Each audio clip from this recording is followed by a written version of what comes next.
Hello friends, मैं अंबालाल चौधरी स्वागत करता हूं आपका अपने इस परिवार में। दोस्तों, राजस्थानी में एक कहावत है कि बूढ़ो जीवे नार बिन, धन जो पुत्र अधीन, और जीवा सु मरणो भलो, माल होय ए दिन। इसका मतलब क्या हुआ?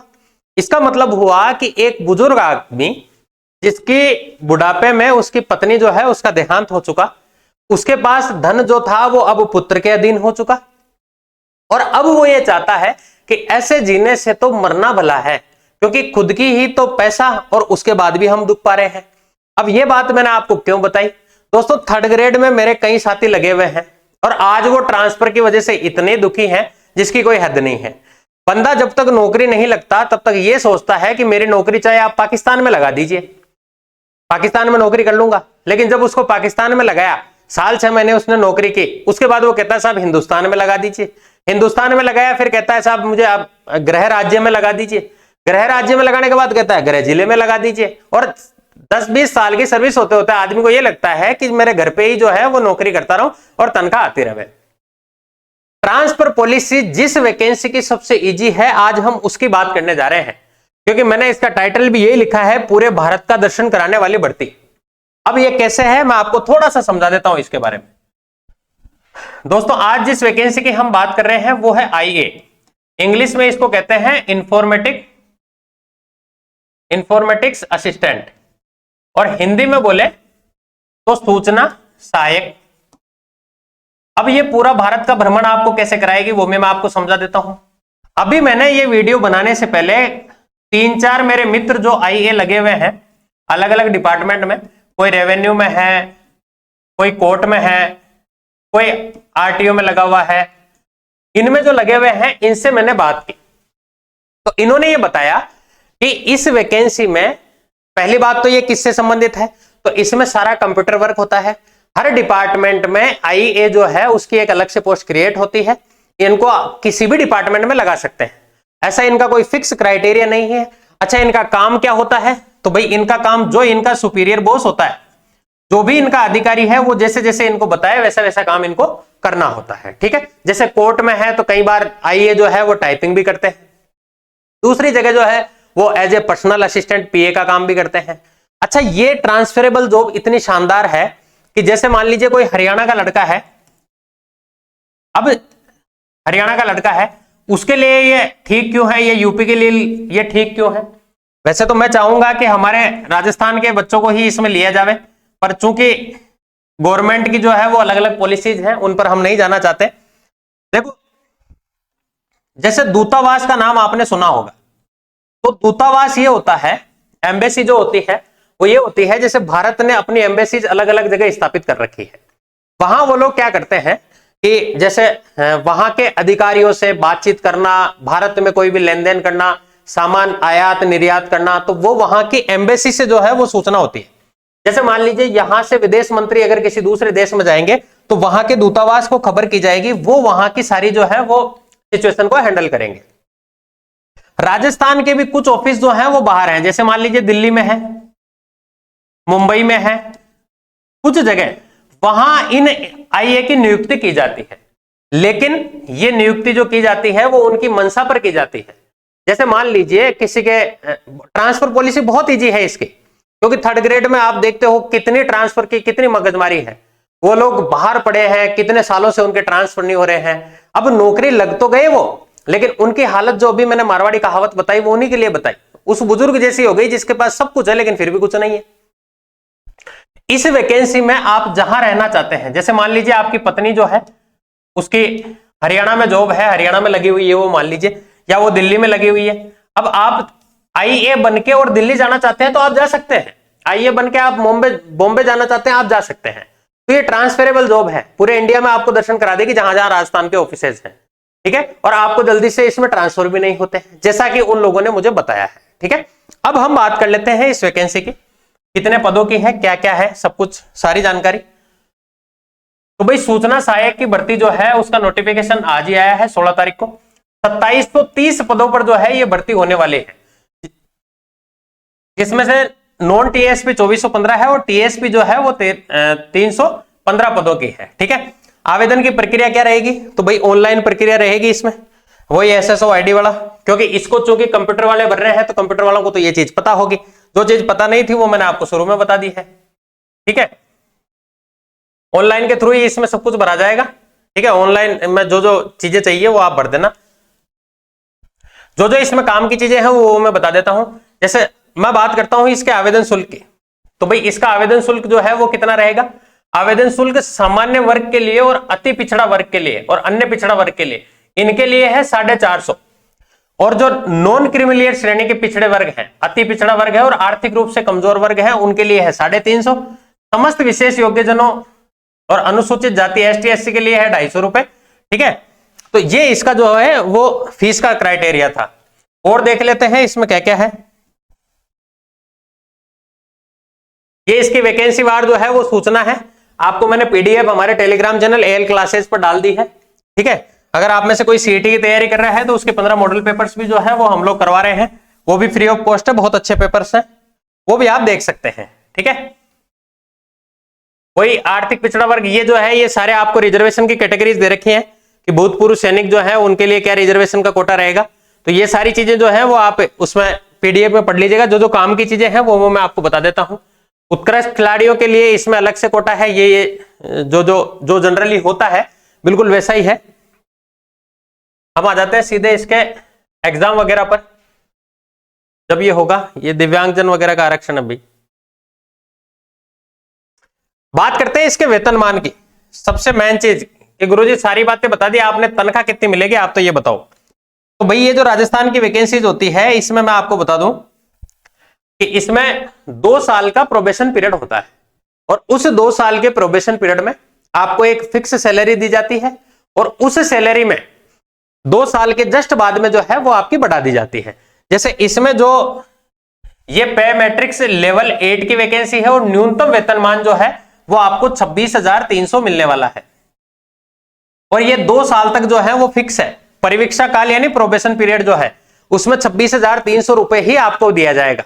ठीक है, 2 साल के बाद कितनी हो जाएगी तो आप ये मान के चलिए कि लगभग 50,000 प्लस, 50,000 प्लस जो है वो आपको इसमें मिलने वाले हैं। ठीक है, अच्छा इसमें 5 डे वीक होगा या 5 डे वीक है या 6 डे वीक है, तो मैं आपको बता देता हूं कि जिस डिपार्टमेंट में आपको लगाया है वो वाले रूल्स आपके लिए अप्लाई होंगे। जैसे मान लीजिए आपको कोई एजुकेशन फील्ड में लगा दिया तो एजुकेशन में आपके 6 डे रहेगा, और मान लीजिए रेवेन्यू जैसे डिपार्टमेंट में लगा दिया तो वहां आपको 5 डे वीक मिलेगा। ठीक है, तो ऐसा कुछ नहीं है कि 5 दिन मिलेंगे या 6 दिन मिलेंगे, जिस डिपार्टमेंट में आपको लगाया जाता है उसके अनुसार आपको छुट्टियां वगैरह मिलेगी। पात्रता क्या होनी चाहिए, तो भाई इसमें जो पात्रता है वो कंप्यूटर वालों के लिए है स्पेशल। जैसे ये जो दी हुई है, भारत में विश्वविद्यालय द्वारा स्थापित किसी विश्वविद्यालय से कंप्यूटर विज्ञान और कंप्यूटर अभियांत्रिकी, सारा जो है वो कंप्यूटर वाले हैं। अच्छा, पॉलिटेक्निक वाले भी कंप्यूटर एप्लीकेशन में अगर किसी ने पोस्ट ये कर रखा है पॉलिटेक्निक डिप्लोमा, तो वो भी जो है वो इसमें अप्लाई कर सकता है। भारत में विधि द्वारा स्थापित किसी विश्वविद्यालय में स्नातक के साथ भारत में विधि द्वारा स्थापित सरकार मान्यता द्वारा कंप्यूटर विज्ञान और कंप्यूटर एप्लीकेशन, सूचना प्रौद्योगिकी में डिप्लोमा या उसके समतुल्य कोई डिप्लोमा होता हो।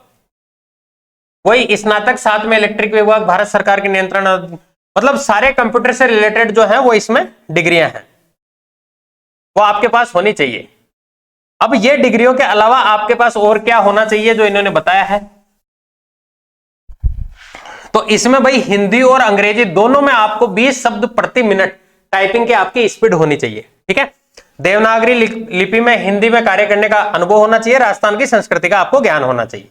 ठीक है, अच्छा एक जो काम की बात कि जो व्यक्ति पाठ्यक्रम के अंतिम वर्ष की परीक्षा में उपस्थित हुआ है या सम्मिलित हो रहा है तो वो फॉर्म तो भर सकता है, लेकिन जब ये मुख्य परीक्षा में उपस्थित होने से पहले जहां लिखित परीक्षा और साक्षात्कार के 2 चरण के माध्यम से चयन किया जाएगा, तो साक्षात्कार में उपस्थित होने से पहले इसको जो वो डॉक्यूमेंट है, जो डिग्री है वो कंप्लीट होनी चाहिए, यानी अपीयरिंग वाले इसमें भर सकते हैं। इसका मोटा मोटा मतलब ये था। इस भर्ती हेतु निर्धारित शैक्षणिक योग्यता के अंतिम वर्ष में सम्मिलित होने वाले या जो हो रहे हैं आवेदन कर सकेंगे, परंतु फेज 2 यानी जो टंकन टाइपिंग है उसकी अंतिम तिथि से पूर्व जो है वो आपको डिग्री अर्जित कर लेनी होगी, ये इन्होंने कहा है। एज क्वालिफिकेशन क्या है भाई, ये राष्ट्रीयता भारत का नागरिक हो, ये तो आप तो राजस्थानी हो तो कोई टेंशन वाली बात ही नहीं है। एज क्वालिफिकेशन जो है वो क्या है, तो भाई आवेदन की दिनांक 1/1/2024 को 21 वर्ष की एज जो है वो आपकी प्राप्त होनी चाहिए और 40 की आयु जो है वो उससे कम होनी चाहिए, ऐसा 40 से कम होनी चाहिए, ठीक है, ऐसा दिया गया है। और अधिकतम सीमा में छूट जो है वो निम्नानुसार दी गई है आपको। 3 वर्षों में नहीं होने के कारण समस्त आवेदकों को अधिकतम 3 आयु सीमा में 3 वर्ष की छूट दी जाएगी, यानी 3 साल से वैकेंसी नहीं हुई है, इसलिए 3 साल की छूट जो है वो सभी कैंडिडेट को इसमें दी जा रही है, तो ये आप ध्यान रखिएगा, ठीक है। और ये राजस्थान राज्य के मूल निवासी हो आर्थिक तो इनको 5 वर्ष की छूट, ये जो है छूट जो जनरली मिलती है वही इसमें दी गई है। और इसमें जो काम का है वो हम देख लेते हैं। रही बात पेंशन की, तो भाई जो गवर्नमेंट के नियमानुसार है इनको दी जाएगी। अब देखो आवेदन कब से शुरू किए जाएंगे, जो मेन बात है, तो भाई परीक्षा शुल्क राज्य के निर्धारित मित्र द्वारा 27/1/2023 26 जनवरी के जस्ट अगले दिन जो है वो आप फॉर्म भर दीजिए। और इसकी लास्ट डेट क्या है, तो लास्ट डेट रहेगी आपकी 25 फरवरी। आप ध्यान रखिए लास्ट डेट का आपको इंतजार नहीं करना है, आपको उससे पहले पहले जो है वो अपना काम खत्म कर देना है, ठीक है। आगे चलते हैं। अब परीक्षा कब होगी, तो इसका भी इन्होंने पहले कह दिया कि भाई ऐसी संभावनाएं हैं कि इसकी जो परीक्षा है वो आपकी जुलाई महीने में, जुलाई 2023 में जो है वो आपको करवा दी जाएगी ये वैकेंसी, ठीक है। प्रवेश पत्र उस पर डाल दिए जाएंगे, अनापत्ति प्रमाण पत्र, नियुक्ति की अयोग्यताएं, या आप भाई पीडीएफ में पढ़ लेना, ऐसी कोई इसमें खास बातें हैं नहीं। जो होती है कि आप पर कोई केस नहीं होना चाहिए, एक से ज्यादा जीवित पत्नियां नहीं होनी चाहिए, यहां तो एक के टोटे हैं, आप 2 की बात कर रहे हो, है ना।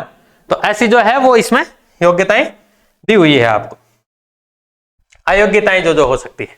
जाति प्रमाण पत्र की वैधता होगी, ये आपके प्रमाण पत्र हैं, जो स्पेशल कैटेगरी से आता है उनके लिए ये आपके प्रमाण पत्र हैं।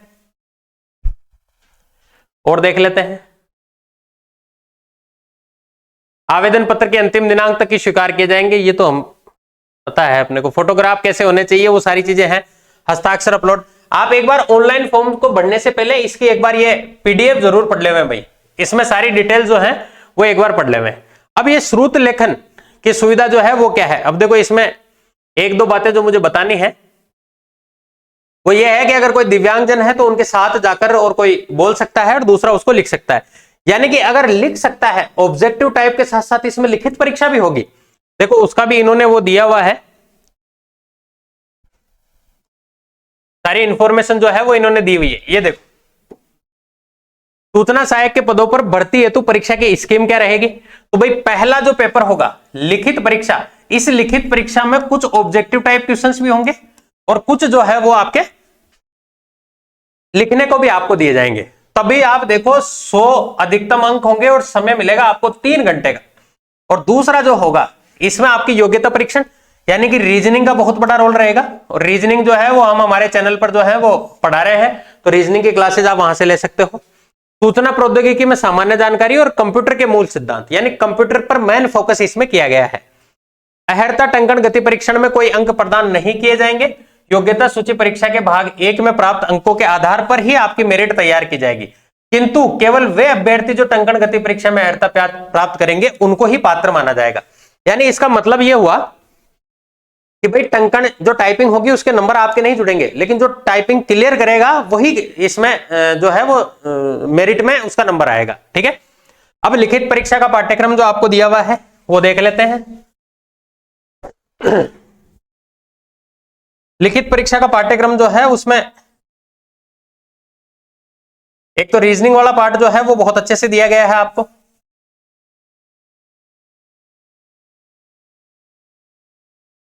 देखो जैसे लिखित परीक्षा का पाठ्यक्रम जो है उसमें aptitude test, general awareness in information technology और फंडामेंटल ऑफ कंप्यूटर, तो भाई problem solving, data interpretation, data sufficiency, ये जो है ये सारे आपके रीजनिंग के वो है चैप्टर्स।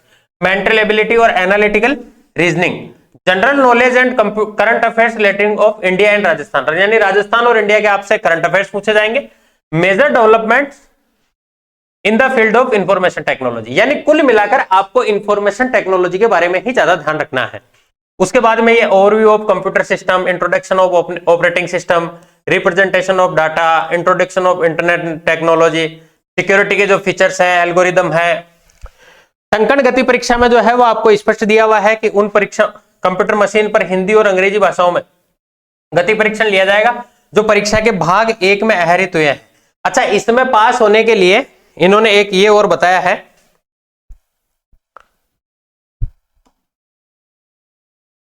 देखो ये बहुत स्पेशल इंफॉर्मेशन इन्होंने सारी चीजें जो है वो इसमें क्लियर की हुई है, मतलब कोई भी डाउट इसको पढ़ने के बाद रह नहीं जाएगा आपका, कि प्रश्न पत्र का जो स्तर है वो भारत में विधि द्वारा स्थापित विश्वविद्यालय के स्नातक स्तर जैसा होगा। जैसे और जो वैकेंसीज होती है उसमें ये कहा जाता है कि 10th के लेवल के, सेकेंडरी लेवल के आपके जो है वो प्रश्न पूछे जाएंगे, लेकिन यहां स्पष्ट कहा है कि आपसे ग्रेजुएशन लेवल के क्वेश्चन पूछे जाएंगे और प्रत्येक प्रश्न पत्र के विस्तार की संक्षिप्त रूपरेखा अभ्यर्थियों के सामान्य मार्गदर्शन के लिए इस सन्नु सूची में बताई गई है कि इसकी सवर्तपूर्ण होना आशित नहीं है। यदि किसी अभ्यर्थी की हस्तलेख सुपाठ्य न हो, यानी जिसको नहीं पढ़ा जा सकता हो, पढ़ने जिसकी राइटिंग होती है ना, जैसे मेरी भी खराब है राइटिंग, तो ऐसी अगर किसी की राइटिंग हो तो कुल अंकों में से उसको जो है वो कटौती कर दी जाएगी, यानी आपको राइटिंग सुधार लेनी है। इससे पहले परीक्षा के प्रश्न पत्र के प्रश्न जो है वो देखो, एक तो बहुविकल्पीय प्रकार के, यानी एक तो ऑब्जेक्टिव टाइप, बहुविकल्प ऑब्जेक्टिव टाइप, वह वर्णनात्मक प्रकार के, यानी डेस्क्रिप्टिव और ऑब्जेक्टिव दोनों ही टाइप का आपका पेपर होगा। ठीक है, दोनों प्रकार के हो सकेंगे। और अब मेन बात ये, इसको आप समझें कि सूचना सहायक भर्ती परीक्षा में ऐसे अभ्यर्थियों को जो लिखित परीक्षा में कुल मिलाकर न्यूनतम 40% अगर अंक लेकर आते हैं तो लिखित परीक्षा के अहरक अंक अभिप्राय समझा जाएगा, यानी 40% मिनिमम आपको लाने ही लाने हैं। और एसटी और एससी के अभ्यर्थियों के लिए कम से कम 36% नंबर आपको लाना ही लाना होगा, अदरवाइज आपको फेल समझा जाएगा। ठीक है, तो ये बोर्ड की वेबसाइट दे रखी है आपको, RSMSSB और rajasthan.gov.in। तो ये सूचना सहायक की पूरी भर्ती की इंफॉर्मेशन थी। उम्मीद करता हूं आपको बहुत कुछ इससे सीखने को मिलेगा। ठीक है, तो बने रहिए हमारे साथ, आगे भी हम इसी तरीके की जो इंफॉर्मेशन वीडियोस हैं वो आपके लिए बनाते रहेंगे। ठीक है, ध्यान रखिए, ठंड बहुत ज्यादा है। Thank you so much.